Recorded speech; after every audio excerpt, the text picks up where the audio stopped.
Oi, minha gente, tudo bem? No vídeo de hoje eu vim falar com você, finalmente, sobre mapa mental. Quem já me acompanha lá no Instagram sabe que eu posto muitos mapas mentais há bastante tempo. E tava na hora da gente conversar sobre esse assunto, né? Porque muita gente me pergunta, me pede dicas de como fazer seus próprios mapas. E eu decidi agora criar um conteúdo para vocês relacionados a isso. Porque desde quando eu comecei a fazer os mapas e postar no Instagram, eu vi como as pessoas estavam se dando bem com aquela forma de estudo. E eu comecei a pesquisar sobre qual a relação que realmente tinha em estudar com mapas mentais ou com ferramentas visuais de uma forma geral com o nosso aprendizado, e eu vi que realmente vale muito a pena você estudar com esses recursos. E aí eu quero explicar um pouco para vocês sobre a minha técnica de fazer os mapas mentais. Então, eu parei para escrever o que eu ia falar hoje para você e eu me deparei com uma situação. Não começa o mapa mental na hora que a gente senta na mesa simplesmente para fazê-lo. É um processo que começa antes, desde a hora do nosso estudo. E nesse vídeo eu vou falar para você especialmente sobre isso, sobre esse processo pré-construção do mapa mental, para que você faça um bom mapa que cumpra o objetivo dele, que é de fazer você fixar melhor aquele conteúdo a partir da estrutura do mapa mental. E já adianto para falar que esse vídeo vai ser útil para o seu processo de estudos como um todo, e não somente para a construção de mapas mentais. A primeira coisa que você tem que ter é a sua fonte de conteúdo, afinal a gente não costuma fazer um mapa mental da nossa cabeça simplesmente. E aí você vai eleger para você aquela forma de estudar que mais combina com o seu jeito, com o seu estilo, que mais te faz aprender. Essa outra pergunta que as pessoas gostam de fazer é: qual a melhor forma de estudar? É por videoaula, é por PDF? Mas a verdade é que não tem uma resposta certa para isso, porque cada um de nós tem um jeito diferente de realizar tudo na vida e também os estudos, com base nas nossas experiências pessoais, com base nas nossas preferências. Então, se você não sabe ainda qual é a sua forma melhor de estudar, você tem que testar isso, assistindo aulas, lendo os arquivos em PDF ou livro, ouvindo podcasts. São diversas formas que você pode absorver o conteúdo, e aí é importante que você identifique aquela que você mais absorve, sabe? Contudo, com base na minha experiência pessoal, embora você identifique a sua melhor forma de estudar, você não deve fazer só aquilo. Por exemplo,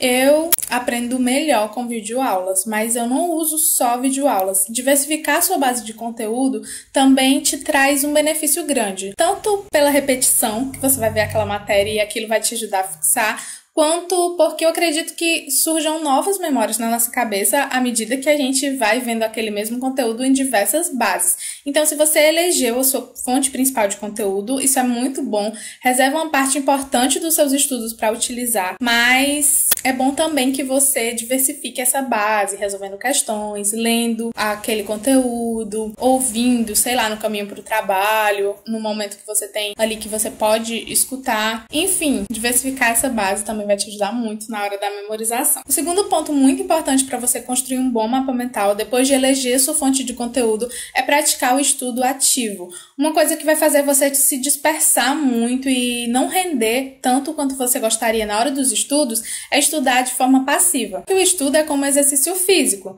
Digamos que você vai à academia todos os dias, mas não adianta se você só sentar na cadeira, colocar a mão na máquina, dar o play e esperar que a máquina faça o movimento por você. Embora você esteja ali com aquela frequência, mas você não vai desenvolver, porque para você desenvolver é necessário que você faça a contração ativa daquele músculo. Da mesma forma nos estudos, só você sentar e escutar ou só ler não resolve o problema. Você tem que se mover em relação àquilo que você está fazendo. E como você pode fazer isso? Você pode anotar as palavras-chave daquela aula ou daquele texto que você está lendo. Isso já vai fazer você começar a memorizar aquelas palavras que você colocou no papel. É importante questionar algo que te gera dúvida. Se for numa aula presencial, vale a pena perguntar para o professor, pedir licença ali e perguntar, para que você não fique com aquela parte do conteúdo falho na sua memória. Se for uma aula online, você pode pausar essa aula, você pode voltar para assistir de novo aquele pedaço que você não entendeu. Eu faço muito isso. Se eu perceber que eu me dispersei no meio da aula, eu volto e ali eu vejo novamente, ou se há alguma dúvida que não foi explicada ali dentro daquela aula, você pode parar a aula e abrir uma página do Google e pesquisar sobre aquilo que você não entendeu, aquele conceito, aquela palavra. Você pode e deve marcar o texto, circular palavras importantes. Tudo isso que você faz de interação com aquele conteúdo que você está vendo, acabam gerando novas memórias para você e além de te garantir que você está ali focado naquilo. Porque se você está interagindo, vai ter muito mais chance de você não perder o foco, não ficar ali só de corpo presente, mas com a mente em outro lugar. Resolver questões é outra parte do estudo ativo que é muito importante, porque realmente ali você está exercitando aquilo que você aprendeu. Enfim, além de estar presente ali, você precisa participar, você tem que ser protagonista do seu estudo. Sabe na saúde, quando falamos de protagonismo, de autonomia, que a pessoa tem que assumir o papel mais importante no seu cuidado, no seu processo de saúde e doença, que ela realmente tem que ser o protagonista e não o médico ou profissional da saúde como era antigamente, para mim faz muito sentido que na educação seja a mesma coisa. Só que o grande problema é que a gente vive ainda num sistema arcaico, onde o professor tem a voz absoluta na maioria das vezes, e o nosso papel na escola é apenas sentar e ouvir. Mas quando a gente sai da escola ou da faculdade, a gente se depara com um mundo cheio de informações e cheio de desafios que só com aquelas habilidades que a gente adquiriu lá, a gente não consegue desbravar. Eu mesma lembro claramente de uma cena na faculdade que eu fiz antes de fazer fisioterapia. Para quem não sabe, sou fisioterapeuta. Eu fazia administração e eu lembro que tinha uma professora que ela organizava a sala em círculo, né? Colocava todas as cadeiras e ela sentava lá na frente, num local de destaque.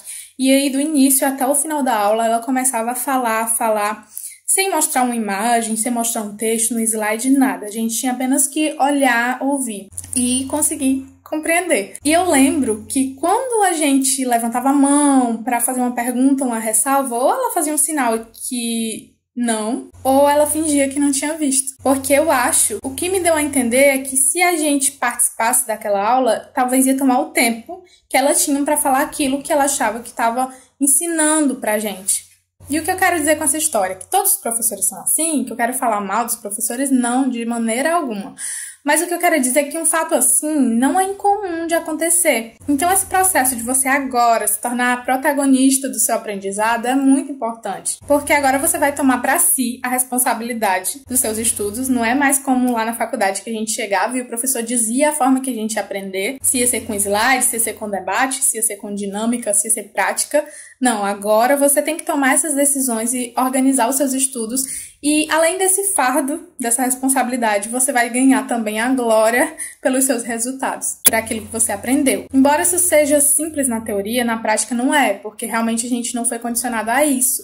Mas eu tenho certeza que você consegue, é só você colocar em prática e treinar. Outro fator super importante que vai acabar com o seu estudo ativo se você não se atentar é a eliminação das distrações. Você só vai conseguir praticar um estudo ativo se você estiver focado naquilo que você está fazendo, isso é óbvio. E o primeiro passo é eliminar as distrações, porque tudo aquilo que tira o teu foco, a tua atenção do teu momento de estudos, ele tá roubando o seu tempo. E a gente sabe que para a maioria de nós que trabalha, que estuda, que faz 1001 coisas, esse tempo é muito precioso e a gente tem que aproveitar ele bem. E aí, se você não tem certeza de quais são os fatores que te distraem, observe. Da próxima vez que você sentar para estudar, preste atenção em cada uma das coisas que acontecem, que quebram aquele seu ciclo de estudos, que quebram a sua atenção do momento. Então você vai ter que tomar providências acerca disso para poder resolver essa situação. Pode ter certeza que essa é uma parte do processo de estudos que merece muito sua atenção, porque apesar de parecer uma coisa simples, não é. A distração pode tirar realmente o seu rendimento do estudo. E isso é tão importante que eu poderia te falar sobre diversas técnicas que você pode usar para manter o seu foco e a sua concentração ali, mas esse não é o tema principal desse vídeo. Então eu posso fazer outro específico para isso, mas já para te ajudar logo de cara, a minha dica é que você observe toda vez que algo tirar o teu foco no momento que você está estudando e tome uma decisão para eliminar essa distração. Como assim? Vou te dar um exemplo prático.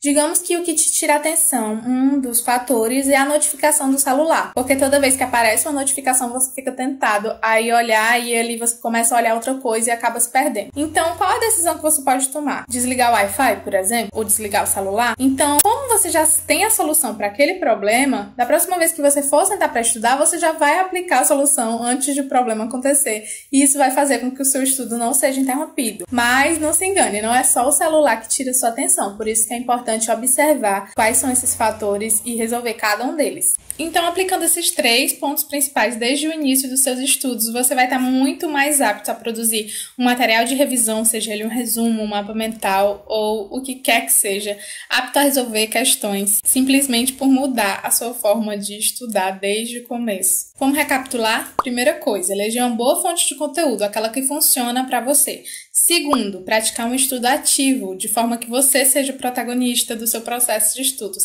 E terceiro, eliminar distrações que vão tirar o seu foco e a sua concentração naquilo que você está fazendo. Se você começar essa preparação, com certeza você vai estar muito mais apto a produzir um bom material de revisão, porque você vai ter estudado de forma eficaz e vai absorver as informações que você precisa para depois colocar ali no seu resumo, no seu mapa mental, que eu posso abordar com vocês de uma forma prática em outros vídeos. Bom, espero que você tenha gostado desse conteúdo. Deixa eu saber se você gostou, deixando o like aqui no vídeo e se inscrevendo no canal, que eu vou trazer muito mais informações sobre como vocês fazerem seus próprios mapas mentais. Mas eu precisava dizer isso para vocês antes do que simplesmente chegar e falar para vocês fazerem, sendo que essa fase pré-construção do mapa é muito importante. Um beijo, fiquem com Deus e até o próximo vídeo.